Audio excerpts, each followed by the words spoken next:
Welcome to EconTalk, part of the Library of Economics and Liberty. I'm your host, Russ Roberts of George Mason University and Stanford University's Hoover Institution. Our website is econtalk.org, where you can subscribe, find other episodes, comment on this podcast, and find links and other information related to today's conversation. Our email address is mail@econtalk.org. We'd love to hear from you.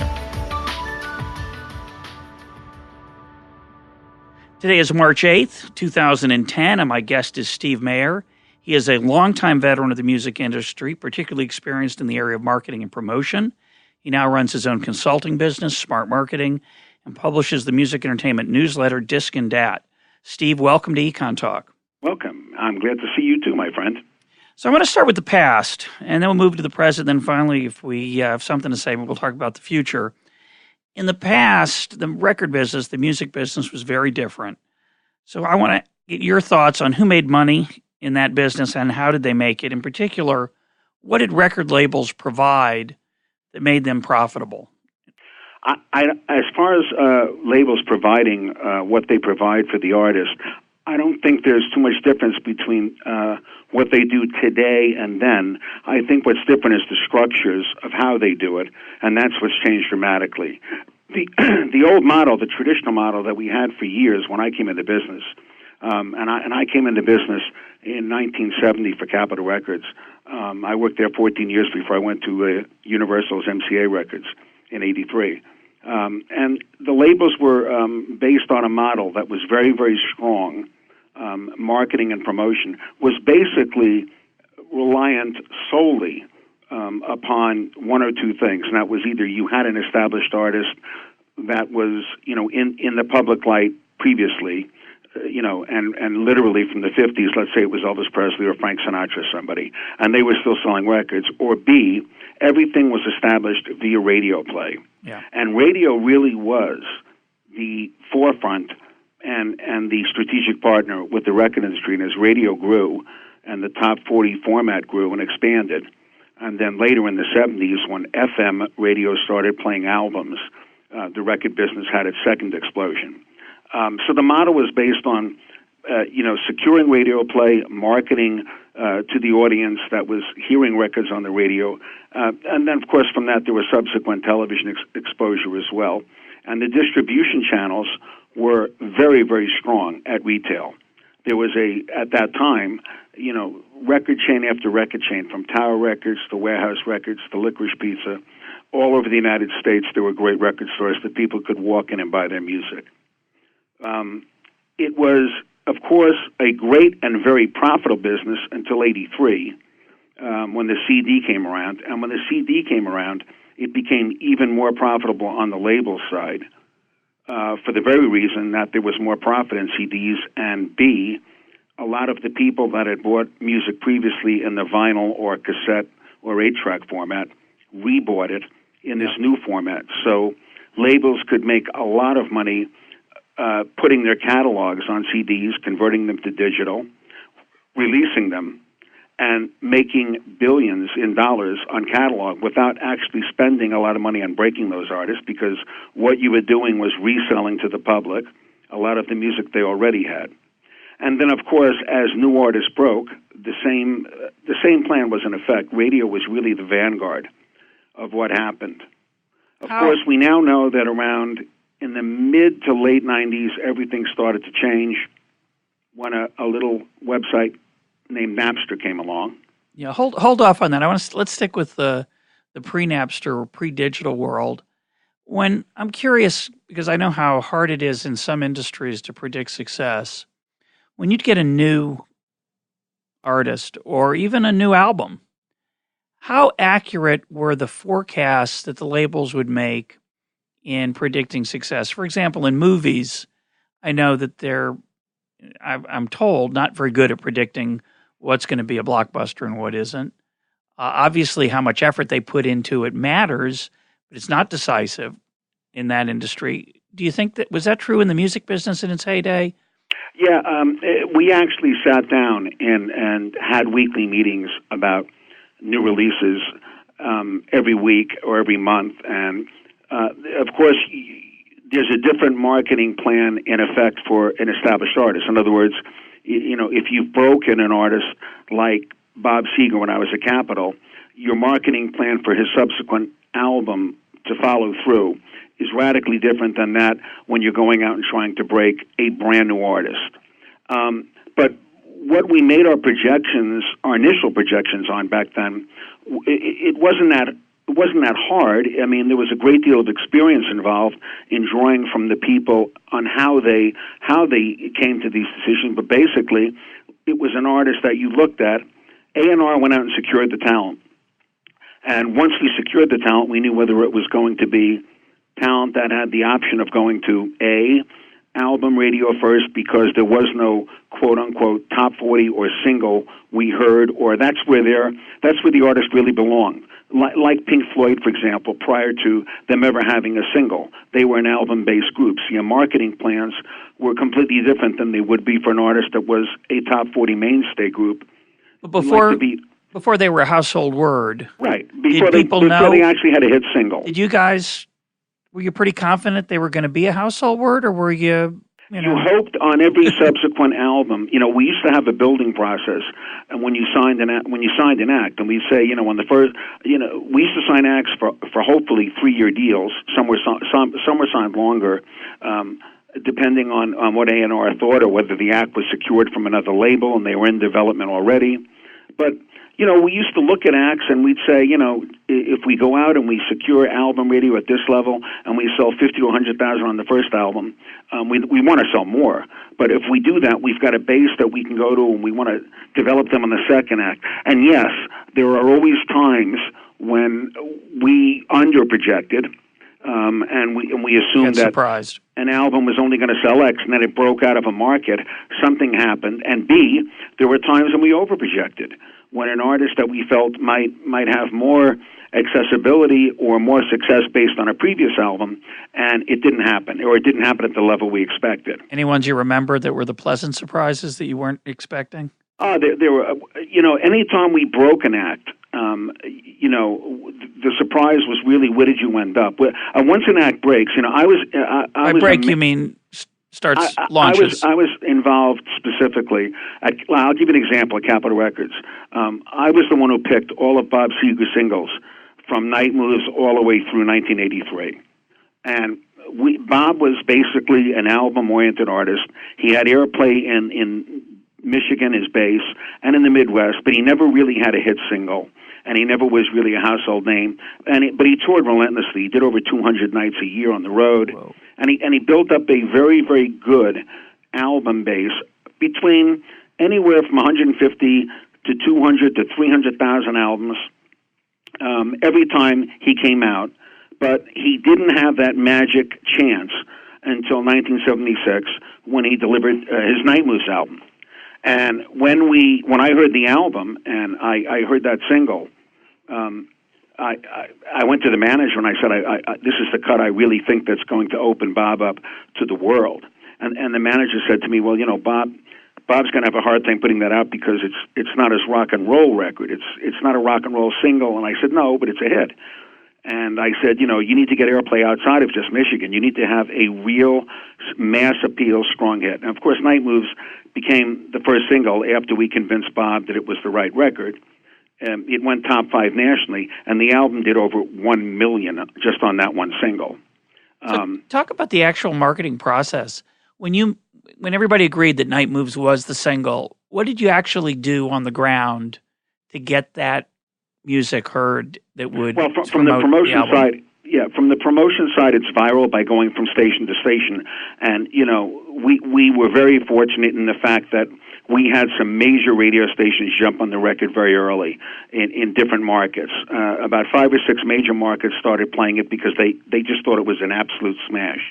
From the minute that happened, we immediately went into emergency mode and said, quick, we need marketing. And so we held meetings subsequent to our regular meetings, and we said, what are we going to do? One of the things we did was We made bombardier jackets that said, night moves with fur collars, and we gave them out at retail, and we gave them out at retail, at radio to all the key programmers and the general managers. We created posters for in-store marketing. We did new radio spots. Bob replanned, redid the marketing for his whole tour because obviously when the record started breaking new markets, there were markets that Bob was going to have to go in and play where he might have played before, but now the venue was changing. Yeah. So we really, we went into DEFCON 4 status and said, this is it, let's go. And when you get the nibble on a record like this, and it goes on in 5 or 10 or whatever it is, however many major markets, you're going to do everything necessary to rope the record in and bring it in. And and by the way, you really don't know until you have weeks and weeks of airplay what the resultant sales are going to be. You're hoping that you're going to reach that gold and then the platinum level and hopefully multi-platinum. Once the record was a hit and it was on the radio for 12 weeks, which is 3 months of airplay, we were already at platinum.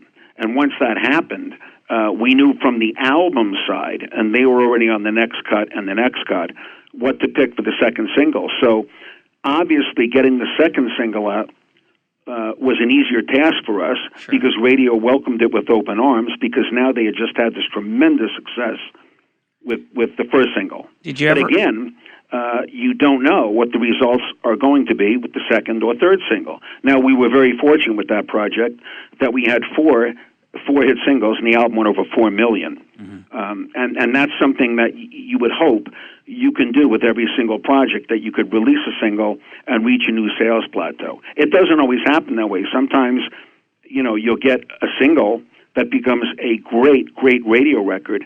It doesn't convey to album sales. Yeah, that would be it. Or if it increases your sales, it's incremental. It might not be proportionate to what another hit single was. Did you ever have any singles or albums where you slogged and slogged, thinking you'd never make it, then all of a sudden it just caught fire unexpectedly? Yeah, that's the one thing about the record business that nobody really understands, and that is, I used to get all the time, and I still get via my newsletter, comments from people that say, labels only promote what they want, and they pick and choose what they want, and blah, blah, blah. And I'm here to tell you that, number one, no record label cares where their hits come from.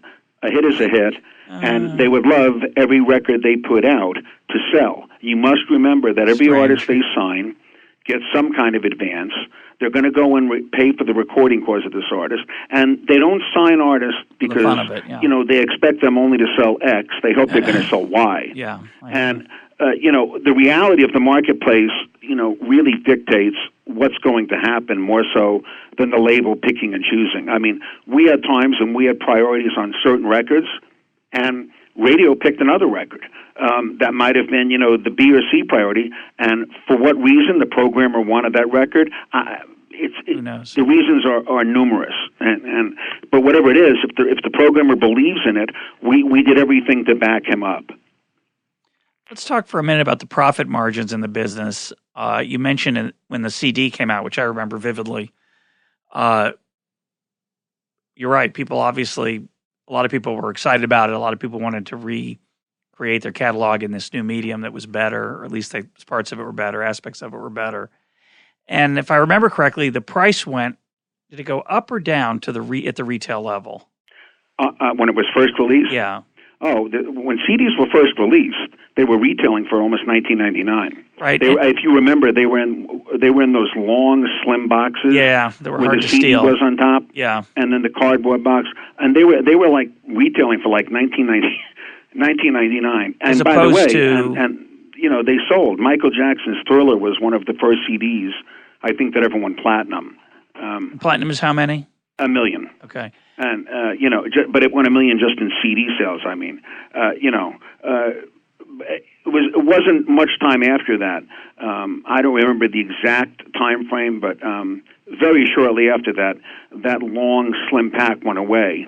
And dealers gave us the feedback that, that package wasn't working in all the bins. And by the way, most of the labels co-opt the expense of converting all the retail stores into those record bins that they could sell CDs, because their old bins that had vinyl didn't work. So they co-opted a lot of that cost. When you say co-opted, they paid for it. They paid for it in co-op advertising, or they gave them an allowance. I wasn't in distribution. I can't tell you how it was done, but we co-opted in most all the big retailers. Well, I'm glad you mentioned that, because when you said that the CD was good for profit margins, in most industries, when you get an innovation like that, competition among the suppliers often just means a lower price. The margin stays the same in the business, but the consumer gets the better deal. Was it cheaper to make CDs rather than LPs? They obviously took up less physical room. No, it's actually cheaper to make it was cheaper then to make a vinyl record. But eventually it became. Today it's more money, even though vinyl's come back as a huge niche market, and it's a real market again. But there's not that many vinyl plants left, so it's a matter of supply and demand. So actually it costs more to make vinyl today, not because the process is more, because there's not as many places that can make it. But back then, I don't remember the exact cost of making a vinyl record, but it was less than $1. Unless you were doing something, there was a process where some artists demanded that we use quote unquote virgin vinyl, and that was vinyl that had never been recycled, and it was better. And we usually charged $1 more for that at retail. But it was under $1, unless again you had an artist that was an extraordinary royalty. And if the Beatles were in that category, their albums were usually $1 more, which they were back then. Interesting. But the CD, when it was initially manufactured, with the plastic box that it still has today, and the disc and the artwork and blah blah blah, it varies again based on royalties, and royalty is negotiated on a different level for every artist. So that's a factor that you can't put in until you know what that price is, and that's where the legal department tells you this is going to be your royalty rate, and then the company has to decide in distribution how to factor that in. But the CD, I think, if I remember correctly, the average manufacturing cost was around $2.65 to $3, and it varied. There was a chance and a wish that we could get that cost down, and for a while they went to that Echo pack with the cardboard. It didn't work though in the retail marketplace. So that was the cost of just the raw manufacturing. Then you have to factor into that the cost of the marketing, the cost of the promotion, and of course, back then, when the CD happened, we had MTV on there, and the cost of making a video. Yeah. So, I think the dealers were buying CDs back then for, $6.99 to $10, depending on, if it was a double CD, a single CD, and they were retailing them, for $15.99, $16.99, sometimes higher. Yeah. And those were the initial prices. And, of course, as time went on, and the marketplace became more competitive, and now, of course, we know those prices don't exist anymore. So a successful album, a high-end goal would be platinum, which would be 1 million sales. That would be the goal for, everybody wants to sell as many records as possible. One landmark, one milestone would be platinum. That'd be 1 million. Your first milestone would be gold. That's 500,000 units. Your second level is platinum, and then you go. Each subsequent million is called multi-platinum. So in the 70s and 80s, when LPs and then when vinyl and then CDs were the dominant mode of music, what would be a wildly successful album? What were some of the mega hits of those eras? Oh my goodness! Well, when I was at Capitol, from Bob Seger's Night Moves all the way through '83, almost every album he did 4 million plus. Of course, Pink Floyd's Dark Side of the Moon, which I was at Capitol Records for that too. That album was well over 10 million. It didn't sell 10 million in 4 years, but it sold. Oh my God! It was well over 5 or 6 million when I left Capitol. And how about Thriller? What did Thriller do? Well, Thriller to date goes back and forth with the Eagles' greatest hits for being the number one best-selling of all time. They're both at about 30 million, to date. The Eagles' greatest hits is 1 or 2? Yeah, the Eagles' greatest hits. What's 3? In other words, if you go at any one given time, the Eagles' greatest hits is the biggest selling album of all time here, or it's Thriller. They literally go back and forth. And what would be a couple others up at that level, at that range? Oh my God! You can literally go on the RIAA site, but Bruce Springsteen's "Born in the USA" did 10 to 15 million. Okay. There were albums subsequent to that and beyond that. The Spice Girls did, I think, 15 million. So what about now? Taylor Swift has sold between her 2 albums 10 million plus. 10 million CDs, or does that include digital? Does that include her iTunes sales? That's I'd have to break it. I don't know. I'd have to go to the RIAA site and look. But she sold 10 million albums combined, whether it's digital or CD. I don't know.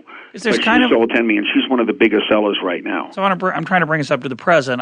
A lot of people argue that you can't make any money selling music these days because everybody steals it. Well, it's harder from the label side or from the artist. Both. For a label, I would say I get probably. I'd say I have a couple of hundred independent artists that receive my newsletter every week, and to the letter, all of them. You've never heard of probably all of them, but all of them tell me that if it wasn't for the internet, they wouldn't be able to even do what they do, and they survive and make a living because of the internet.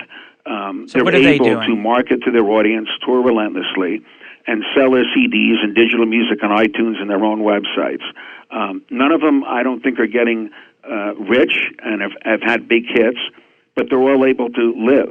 So from the musician side, I think the internet has changed dramatically the ability of all artists to generate notoriety and make revenues from their music. Now, from the label side...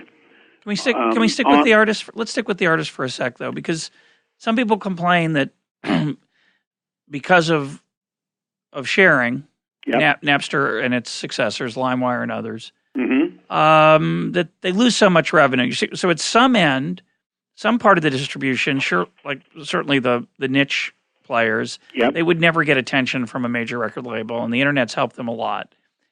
What about the more successful groups? Is their profitability as artists being greatly or slightly hampered by file sharing? Well, there's two different viewpoints on that, and there's tremendous amount of data to support both theories that file sharing kills the profitability for everybody. Obviously, we know what it's done to the record business because a report that came out late in 2009 by Forrester Research showed that the record industry in one decade, from 1999 to 2009, went from $14.6 billion in revenues down to $6.3 billion. So, just a blip. They can blame that. The industry blames that on online piracy. Yep. And I think piracy is a factor of it, but I don't think it's the only factor. I think there's a whole bunch of other issues. On the other side of the coin, there's studies all over the world that have been done, and that have cited that those who download music illegally over P2P sites also happen to be the biggest consumers of legal music, and there's studies backing that up. Yeah, I'm skeptical. I know those studies, and it's a very difficult area to measure accurately. Obviously, yes, it's very difficult. It's prone to bias, and you really have to look at what's been done. And now, if somebody is selling, the argument that a label would make today is if Taylor Swift has sold 10 million albums in 3 years, she would have sold 15 without file sharing, or 20. And they might be right. Maybe. And that's an argument again that you can't prove, right? And because you don't know. Now, even without file sharing, before file sharing ever started, people were burning copies of CDs. Oh yeah, and they're still doing that. So even without file sharing, people would burn more CDs. And of course, even with that, what I've always said in the newsletter is if tomorrow you eliminate all the, ISPs or, you get all the file sharing sites off every website in the world, there's still going to be dark nets and intranets where people are going to do this. So you're never going to stop what exists. I believe from the artist side that if you look at the people that have used the web to their success, and I guess the greatest example, or one of the greatest examples, would currently be, before Lady Gaga released her new single, Bad Romance, to radio. Literally, right before it went out and it was in their hands. It was on that album, but the single wasn't pushed at radio. Almost simultaneously, she had instantly, overnight on YouTube, about 10 million views the minute the video was released. Which she made no money from, right, directly? On the video? Right.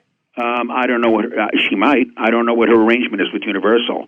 She might own that video, and she can repackage it later. I don't know. But my point is that it was certainly a marketing. All videos are marketing tools, and they're used that way. Some artists retain the rights to all their videos, so they can retail them later as packages, or use in any way they want. And I don't know what her deal is with Universal.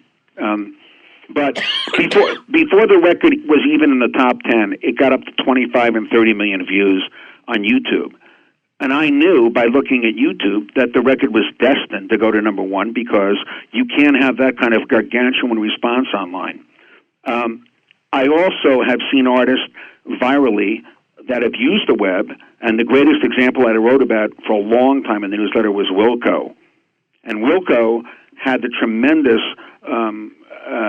experience where they went into their label, Reprise Records, and they delivered an album called Yankee Hotel Foxtrot, and they said, we don't want to release it. And why didn't they? They thought it wasn't enough to be development-wise for them to sell the next platinum. They said, to sell the next level, they wanted a better record. And Jeff Tweedy, the lead singer and the founder of the band, said, fine, we'll take it back. He took it back and he put it up on the internet, and he offered it to all his fans. And he said, download our album. They don't want to release it. For free. At that time, it became the most downloaded album online. Several 100,000 people. Now the band did this for a very unique reason, because they knew that the money that they were making from their record sales wasn't anywhere near what they were making in live appearances. So they knew that from the marketing side, this was the way we need to build our audience. It not only worked, but ironically, Elektra Records came to them and said, well, we'll sign you. And that was under the same Warner Music Group. And they got signed, they put the record out finally, and the record still ended up selling 300,000 to 400,000 copies. I think by now it's probably gold. You'd have to go check. But it became Wilco's biggest selling album to that date, even with all the downloads. And subsequently, their next album sold more, and the next album sold more, and the next album sold more. And Jeff Tweedy is one of the few artists who's out there saying that the internet is not my enemy, and if you don't know how to use it, it's your fault, it's not my fault, but I'm going to use it to my benefit. And in fact, when their latest album came out just last year, they put it online for you to stream, not download, but for you to stream. And I think that's the great divide between what's going on between the labels and a very, very aggressive and progressive artist like a Wilco. The labels would never encourage an artist to do that and to hold it until they release their CD, et cetera, et cetera. And, Tweedy's adamant that I'm going to use the internet to my benefit. It's the same kind of thing. The labels never embraced the internet, and a guy named Steve Jobs came along and he said, I'm going to. He's done pretty well. I'm sorry? He's done pretty well. Yes, he has, and they just passed 10 billion songs. And who do you think's making money on those? On iTunes, we're talking about iTunes. Well, the revenue goes to iTunes. It's split. iTunes takes its percentage, and again, I'm not privy to what every label has in terms of deals with iTunes. But iTunes gives the labels their revenue, and the labels breaks that revenue down to the artist. And each artist, I'm sure, has a different deal. I don't think for one second that the brand new emerging artist is getting the same royalty rate that Lady Gaga is getting. But obviously, you make less when you're selling a song for $1.29 or 99 cents than if you're selling an album, for $9 or $10 at retail, and the revenue from the label and the artist side is completely different. And yes, that's a real problem in terms of revenues. But here's the puzzle for me, and I love to hear your thoughts. Obviously, as you pointed out earlier, record label revenue is way down, maybe half of what it was, and probably falling. Yep. And And I assume, well, I don't know, does that include their iTunes? That's gross revenue, so I assume it includes everything. So normally you'd think, well, this is a change. This happens in markets.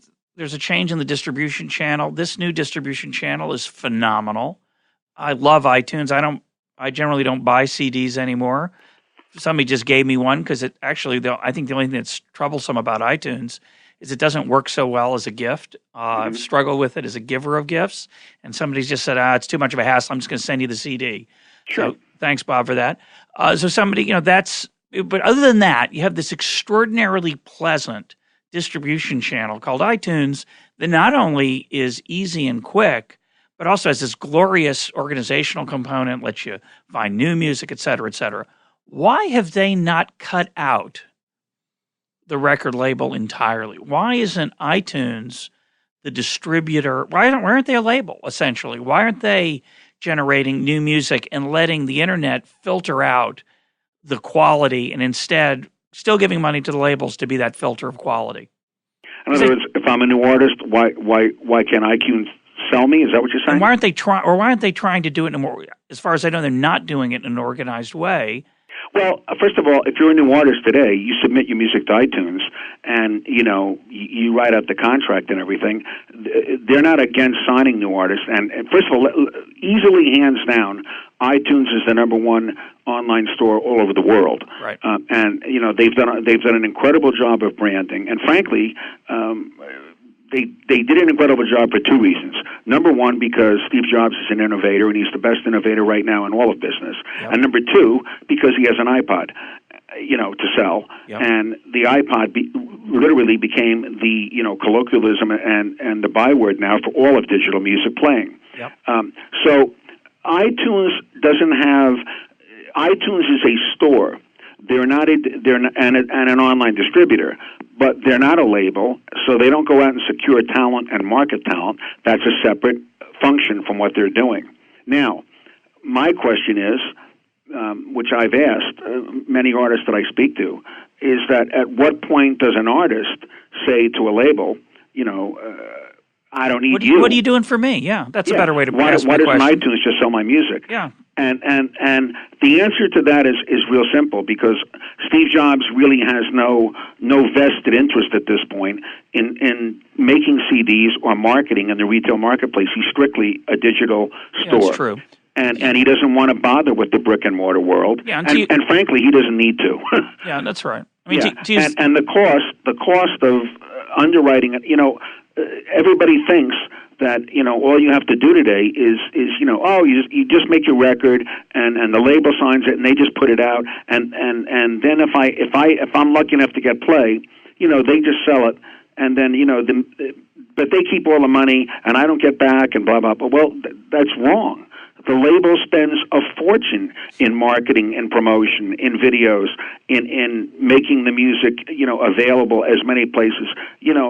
That's the hidden cost that nobody sees. And if you speak to independent artists, they're well aware of that because they know how difficult it is, because most of them are doing it on a local or regional level. And most of them will tell you, I wish I had more money so I could take it to the next level. And maybe if I get signed by a label, they could invest in me and I could sell more records. But it's a tremendous amount of money, and frankly, radio play today, securing radio play is harder than ever. And radio play today is really not what's driving the new music first. The new music first is being shared online peer-to-peer, and it's going on YouTube, and artists are developing themselves way in front of radio play. And before the radio play even might start by a new artist, they might have already sold 50, 100,000 singles or albums, from online marketing and viral marketing, doing everything that they know how to do, and they do it very well. Is radio going to make it? Radio's in the same problem that the labels are right now. Their revenues are down dramatically. Radio stations stocks that were selling in the $50 to $100 share are below, in some cases, $1 at this point. They're penny stocks. And I think radio is an extraordinary, powerful medium. And if they want to make it, and this is my opinion, Yep. if they want to make it, they've got to give a reason for people to turn on the radio and be entertained. And if you go into any market today and turn on the radio, you hear the same 30 and 40 records. Now, the argument from radio will be, well, that's the way it always was. Yeah, in some way it was, but you had personalities also that if I was in Los Angeles and I turned on KMET, I knew I was in LA. If I was in New York and I turned on WABC, it was New York radio. Or and WNEW. Yeah, NEW. And today they're also cloned, that the on-air talent is minimal. And the records the records they're playing for the most part are all probably 95 to 98% the same, with some exceptions. But if you don't give the kids today and the youth of today isn't waiting for radio. No. They go online at the age of 12, 13, 14, and they're not only sharing files to turn each other on, but they're turning each other on to YouTube and any place where they can hear these new songs or see these new artists. And most of the time, I'll find out something from an email that an artist will send me or a reader will send me, and you'll see something developing, and you can see the progress that's happening online. And when I lecture, and I haven't lectured a while, but when I speak to college classes or even high school classes, the very first question I ask everybody is, how many of you in here listen to radio for new music specifically? And maybe one or two hands go up. And then I say, how many of you in this classroom have iPods? Everybody. Yep. And how many of you are online? Everybody. How many of you are sharing files with friends that turn them on to music? 95%. And that's the Do you ask world. them how many of them are buying buying music? Then I say to them, how many of you buy music? And actually, I'm actually shocked to see that almost 70% of them raise their hands. But if it is 70%, it still means 30% aren't. Yeah, and how much? The question is how much, obviously. Yeah. So this is the world. This is the world that exists today. And as I said to a label executive last week, who said we can't make money like this, and I said, whether you like it or not, this is the world that you live in right now. You cannot go back to the old model. Yeah. What are you going to do to survive? And frankly, why does iTunes is the number one branded store. Why hasn't every label created its own unique destination where they sell music directly? Now, some of them have tried, haven't done it well. It's hard to do well. It's hard to do well. And some of them may or may not have that. But I'm not talking about just having a store where you click and you buy. I'm talking about a store where you do something. The labels are the content holders.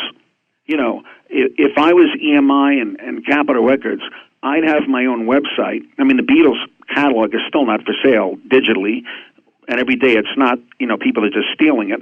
But imagine what they could do by packaging, different albums together and packaging videos and packaging, if you buy this album on us, we're going to give you this other thing, which iTunes can't do without the labels because the labels have the content. So let me ask you a different question related to my earlier question about iTunes. A lot of times when there's a change, a sea change like this, a dramatic change, an industry has trouble, like you said, this is the way we've always done it. Well, they have trouble adjusting for cultural reasons, all kinds of reasons, resentment. They're trying to regain the past, whether it might not be possible.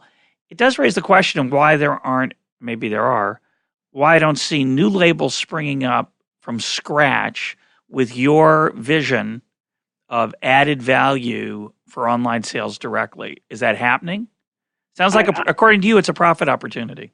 Well, I think, number one, eventually they're not going to have any choice except, the greatest thing that's happening from this point forward is strategic alliances, and everybody that makes a strategic alliance. Universal just did one with Bally. I just wrote about it in the newsletter last week with Bally's Fitness, and they sold them 4.5 million downloads for Bally's Fitness. One way, they bought 4.5 million. Imagine if you did that with 10 or 20 strategic alliances, and you each sold each one of those 4 or 5 million. Now you're getting into big numbers. What does that mean? So if you're in a Bally's in other Fitness words, working out, Bally's you can... Fitness is doing a promotion to encourage people to join their clubs. And as part of that promotion, I don't know specifically how it works, but if you go to the Bally's website and you join up, you're going to get a free download. Okay. And the artist will be from the Universal catalog. And I don't know exactly all the artists that'll be there, but anyway, the Universal ended up selling 4.5 million downloads off of that. What do you think of the Starbucks model? Starbucks is kind of its own record label right now. Well, yeah, and it didn't work. No? And, why? My opinion about that is, they have a whole lot of outlets. And, so the first thought that comes to a marketing guy's mind is, well, there's 10,000 Starbucks. We'll put 5 albums in every one. That's 50,000. We put 10, it's 100,000. Yeah. The problem and if is... you put them in China and have everybody buy one, that's $1 billion. Thank you. But it doesn't work that way because A, Starbucks is in a record store, and B, just putting music in an outlet, then why don't we put them in McDonald's and everywhere? And by the way, that might be what happens in the future as music, becomes more and more of a commodity. And what format will it be 5 or 10 years from now? We don't know. Well, probably when you eat the hamburger, you'll get a download. There you go. Literally. It'll really, probably go into your chip. You'll have a chip in your brain, in your intestine. But the Starbucks thing didn't work. They tried a very noble experiment. They thought, if we sign a couple of artists and we put them in our stores and blah, blah, blah. It worked with one of their albums. It worked with the Ray Charles album. But that album was so extraordinary that it virally became a media event, won the Grammy for the album of the year, et cetera. But it didn't work with the Paul McCartney album that they tried, or most of the other ones they tried. The greatest thing that's missing, one of the critical elements that's missing today at retail in the music business is the great record store. And one of the reasons vinyl is coming back is because people miss the emotional connection between going into the store and picking up that record and touching it and looking at it. And if you go into Amoeba Records in Los Angeles, you'll see the environment that was similar to what Tower Records was in its great days.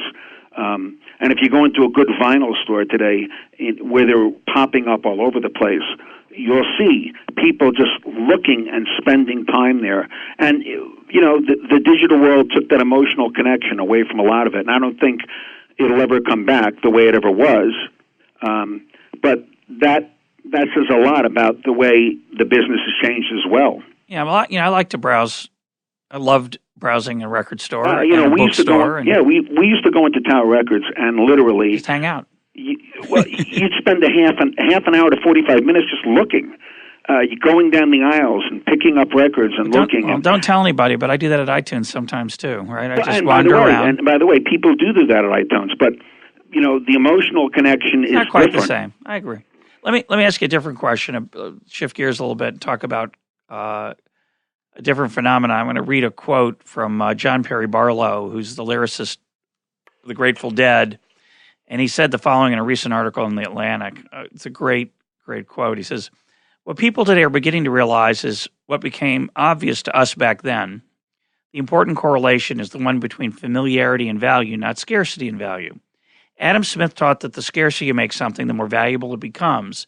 In the physical world, that works beautifully, but we couldn't regulate taping at our shows, and you can't online. The internet doesn't behave that way, but here's the thing. If I give my song away to 20 people, and they give it to 20 people, pretty soon everybody knows me, and my value as a creator is dramatically enhanced. That was the value proposition with the Dead." And what he's referring to is the bootleg phenomenon, that people would come to their concerts, record albums without, quote, their permission or without any profit for them, share them with their friends. And for the Dead, they encouraged it rather than sneaking around in the undercover in the crowds and trying to stop people from recording. And they tried to make that a profitable strategy of marketing. And of course, it's an early version of so-called piracy or so-called file sharing by bootlegging a tape and then giving it away to a friend and lending it or making a copy for a friend. The quality's not quite as high, obviously, as a real album, a live album, but it was high enough that people enjoyed it and valued that. And the Dead's idea always was they were a touring band. They made an enormous amount of money from concerts. And you mentioned this earlier, so I'm curious if you think concert revenue as a proportion of a band's revenue has changed in the last 10 to 15 years, and is it going to continue that way? What do you think's going on? Well, there's no doubt at all today that if you look at the amount of money that U2 or Bruce Springsteen grossed from their concert tours in the last years, U2 was like 180. Now that's a gross, but 180 something $million or whatever it is. It's a lot of money. But after you take off the production cost and everything, you can still see that the net revenue to the artist is way higher than what it is from their record sales. So if their album sold 1 million and they made 10 million touring, you have the answer. And then there's the other part of touring, which is licensing and merchandising. T-shirts so and those revenue streams for artists that are able to deliver live to their audiences in their respected venues. Wilco can't play a 15,000 seat hall; they may play a 3,000 to 5,000 seat hall. But if Wilco's revenues and they sell out those halls, and they pretty much do every time they tour, and their overhead is down because they don't have to, they've created a model for themselves where they don't have to they don't have to spend X amount of dollars to try to sell more tickets, and they're pulling in, well, if their album is selling 400,000 or 500,000, and that's split among the band members, or however it's split, after the record company takes off its distribution, marketing, blah, blah, blah, of course, the revenues from the album are not going to be anywhere near what the touring and the licensing and the merchandising are. It's not even possible. So, is that new though, or is that always? I'm sorry? Is that new, or has that always been true? I think probably. I think back in the 70s and even the 80s, if Bruce Springsteen sold 15 million albums or 10 million on Born in the USA in 3 or 4 years, his royalties were extraordinary. But that album allowed him to go out and not just play in maybe 5 or 10 markets where he's selling 10,000 seats. It allowed him to go into play 30 or 50 major markets where he could sell out, and eventually, play. He played the Rose Bowl and the Coliseum, and for 100,000.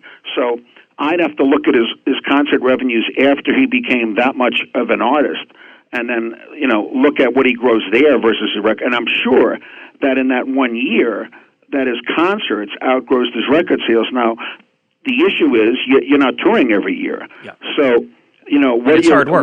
What are your it's a lot harder. It's a lot harder work touring than sitting back and counting those royalties from the CDs. Yeah, right, and the other thing is that when if you're an artist that compounds, what's rare in the business today is we don't have artists that are delivering album after album after album in the same sales levels that we used to have.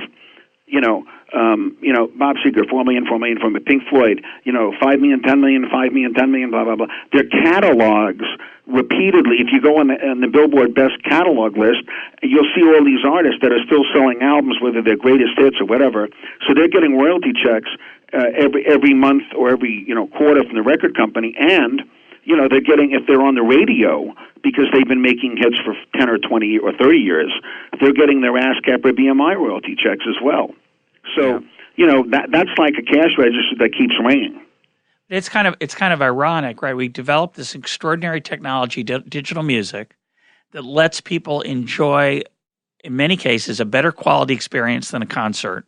It's obviously different, but in terms of sonic value, this extraordinary fidelity that allows an artist to be enjoyed by 1 billion people. And then we turn the profit mechanism into the bricks and mortar of standing in front of them live in a closed venue in front of 50 to 100,000. It's a wild thing. It used to be the other way around. It used to be you toured so you could sell the albums. Now you're saying, in a way, you sell the albums so you can really enjoy the tour.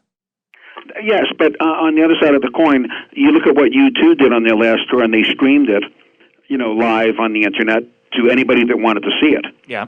So that cool. Technology also exists as well. And I always see, regardless of what anybody wants to throw at me, and the labels traditionally throw it at me, not the artists, but whenever they throw the internet at me and all the damage it's done, I always say to them, I look at the glass as half full, not half empty. I see boundless opportunities online instead of I know the CD is going down in sales, and I know your revenues are down. There's a way immediately that you might stop that, and is lower your CD prices. If you're interested in keeping the CD in the marketplace for a longer period of time, lower your prices. And don't release as many albums with one or two good tracks. Yeah. Instead of charging people $10 for an album that has one hit. Well, what are you going to do? You're going to buy the song, yeah. or you're going to download it illegally, or you're going to get it from somebody. You're not going to pay $10 for an album with one good song. Well, there's no doubt that there's never been a better time in human history to be a lover of music. The accessibility, the price, the quality of what you actually pay for in terms of what you like versus you're stuck with, your ability to access and find music that you didn't know about, your ability to find music that you once loved, that you've forgotten about, that you want to dig up. You don't have to go to New York and go to the best used CD place that in the world that you used to have to do, or get their catalog. I mean, there's just, That's right. It's an incredible feast. The worry, and I'm going to get your, I know you're a half full guy, I am too, but the worry from the half empty people is, well, that's now. And that's true if you're Bruce Springsteen or you're U2.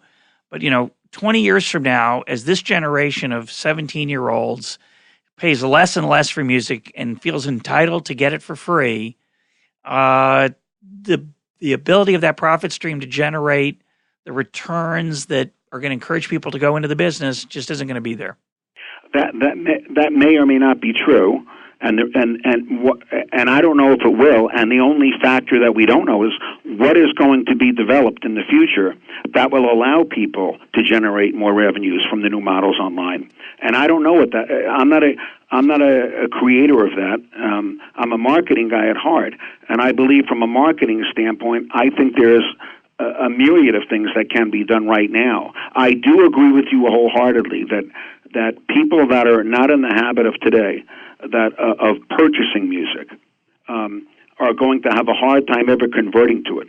Then, on the other side of the coin, I see what happens when an artist like Susan Boyle in England, oh my gosh, yeah. Wins the X Factor, and she puts an album out, and worldwide it sells 10 million in 90 days.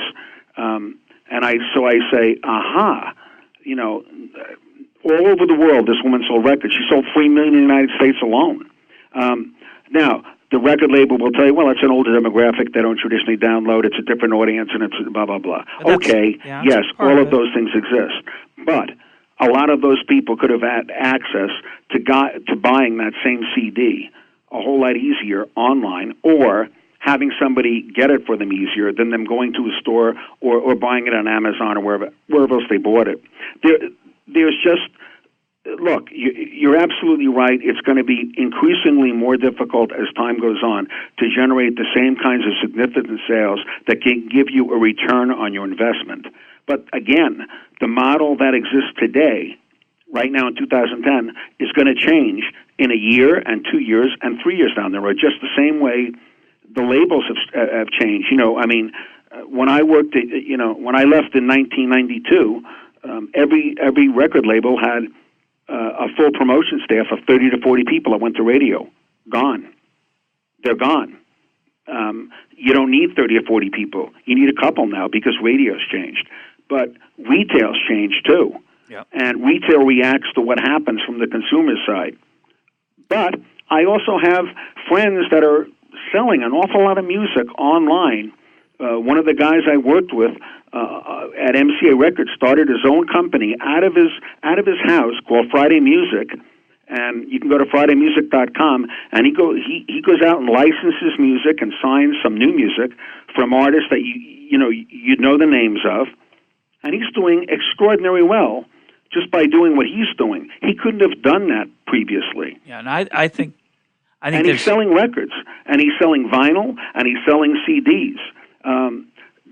There's so many opportunities for people to make money in music, and I'm using music as the big umbrella.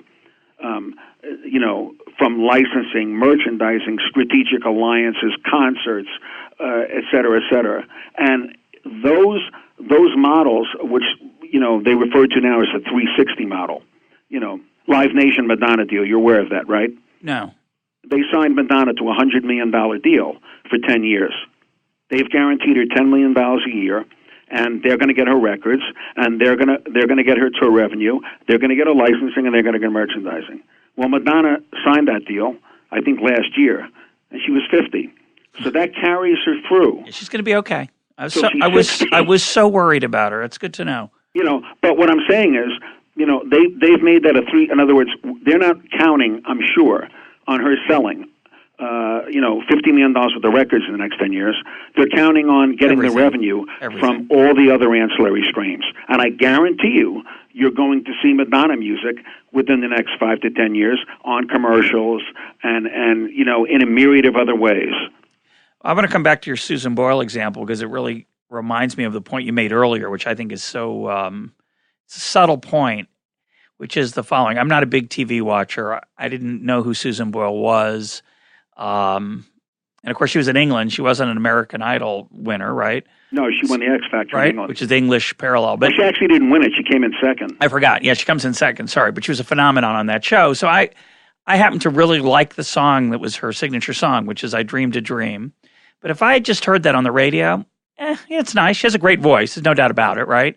That's right. But the reason I almost bought that album, I didn't, but at least I thought about it, and many, I'm sure, did buy it, was because of an emotional connection that they got from seeing, and I think it's 50 or I don't know how many million now seeing it, the clip on YouTube where she came out after being, and who knows how much this was staged versus real, but she comes out, this frumpy, very low expectations performer, and she totally destroys the crowd and the judges with her performance, and it breaks your heart. I mean, you can't help but be moved by it.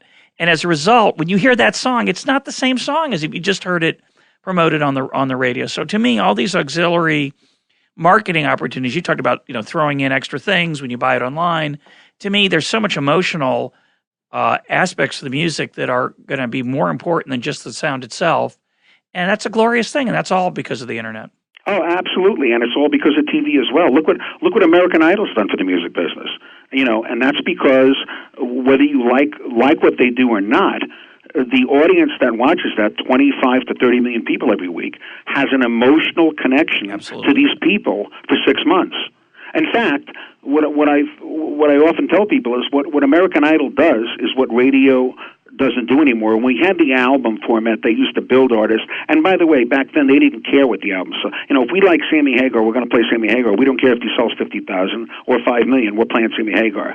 And they played the music because it was lifestyle-oriented radio on the album side. And they took great pride in building these artists brand. And they that's what their audience wanted. And by the way, those formats that were successful. The guys that programmed in those formats that did it successfully had huge numbers. In many markets, they paralleled the biggest top 40 music station. But they would build an artist, and we used to love that in the record business because we could take an artist that was building gradually from that format and break it over to the, to the hit single side. But that's gone now. There is no more album format. There's no more artist development. It's either you get a hit single or you get on TV. Or you're on YouTube or something and it starts virally.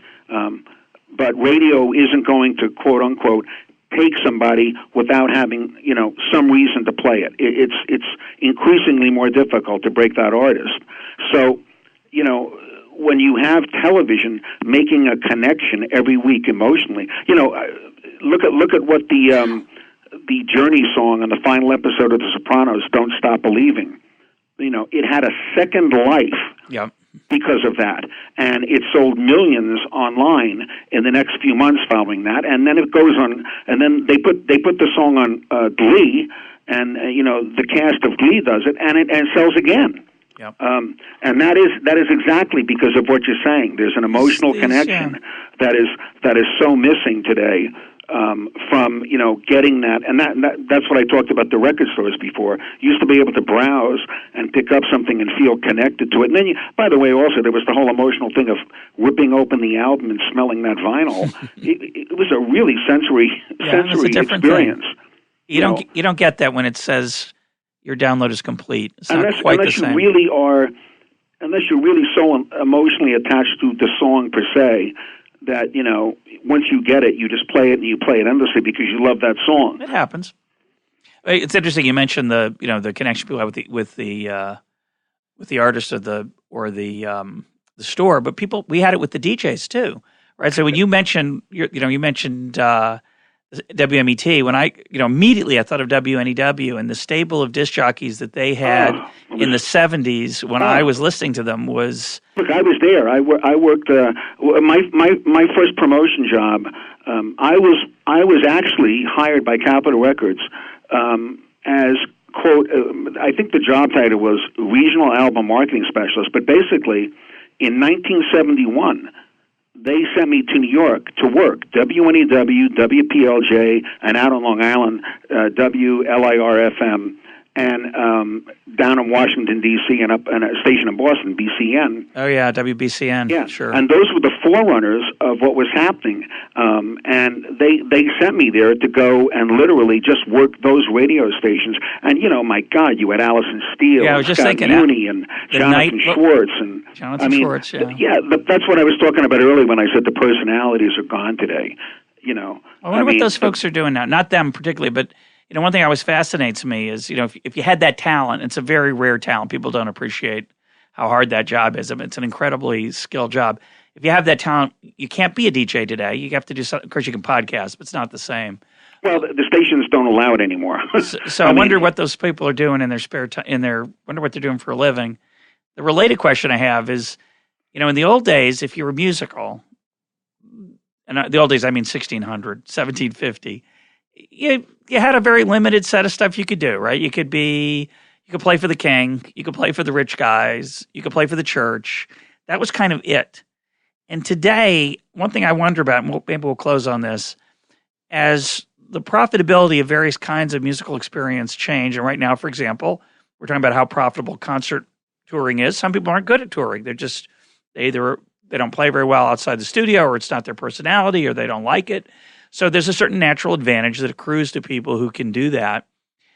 One place that music is extremely profitable, I assume, and will be for a long, long time, is movies. So I assume a lot of the most talented musical folks, I'm thinking of Randy Newman. Randy Newman was a giant. I loved him when he was a writer of individual songs, but he doesn't do that much anymore. He writes his songs for Toy Story and Pixar, and he's extremely good at it. He's a brilliant composer. So he's not writing for the king. He's not writing symphonies. He's not writing concertos. He's not writing Sail Away, which was a great album. He's writing songs for animated films. Yeah, he just did The Princess and the Frog, yeah. Yeah. So what other changes like that are coming that you might think of? Is that a reasonable thought? There's no question whether we all know that what happens with great music when it's coupled with a great movie. Look at Forrest Gump and what the soundtrack did. I mean, the soundtrack went multi-platinum because of the movie, and none of that music, of course, was new. It was the best from each decade that's used in the film. Yeah. But there's also great songs that are used in television and film that emerge out of those things. There was a song used at the end of an HBO series, 6 Feet Under, and in the very last episode of that series, there was a song played, and I had never heard it. I immediately went online as soon as the episode aired, and I found out who did it, and I immediately found the song and got a hold of it. And because of that, it was a song called "Breathe" by an artist called Sia, S-I-A. And by the way, that's being used right now in a spot for a brand new movie, which I just saw last night during the Oscars. And I can't say what movie it is, but the spot was immediate to me because of the music. Yeah, sure. No, but that song, Sia, who was an Australian artist, literally, that song had only been known by some very progressive stations in the United States, but the emotional impact of the song from 6 Feet Under struck tons of people, and it spread virally, and boom, she literally resold the song all over the United States, and from that became on a different level. Same thing happened with even a more commercial, less emotional part. Yael Naim, who did that song that Apple used, became an international star because Apple liked that song. That's exactly right. And again, you're talking about the emotional connection, and that's what film and television does. And when it's coupled together and it's done right by people, it's amazing that the power it has. I just read an article in the last, one of my favorite TV shows right now is Mad Men. And they use music not only effectively in the show, but they use it at the end credits. And I just read an article now, and I'm not surprised because one of the producers was involved with The Sopranos, and they use music the same way. Yeah. But I just read that, they're all of a sudden now that it's become such a little vital market for these songs that they're being inundated with artists that want to be on, even if it's the end credits. Oh, sure. And shows like that. And I think from the artist side, the opportunities in film and television are only going to become more and more and more powerful. Of course, I don't see that. I see that as a tremendous new stream opening up. And one thing that the American public has a voracious appetite for is entertainment. Yeah. So and new entertainment is where they want that. They want the novelty of it. Of course, I said it'll always be profitable. Of course, movies face the same challenge to some degree that music faces, and journalism faces it to some degree. The digital age is making a lot of old models harder to be profitable. Yeah, and I was fortunate. When I worked in the coupling of music, like with the Flashdance soundtrack, which is one of the first films I think from that era that went multiplayer. But I worked at Universal, and we took the Miami Vice TV show and put a soundtrack together. We sold 5 million albums, became the largest selling TV soundtrack of all time. Mm-hmm. I promoted the soundtrack to Beverly Hills Cop, and it sold millions of copies. The film companies are very, very, very aware of how much it means to have a great song, or if not a great album, but a great song. On all those albums that I just mentioned, they had hit records on the radio the same time the movie or the TV show was running. Sure. So the added value of that was, forget it, every time the song playing, it's a commercial. My guest today has been Steve Meyer. Steve, thanks for being part of EconTalk. I appreciate it. Bye-bye.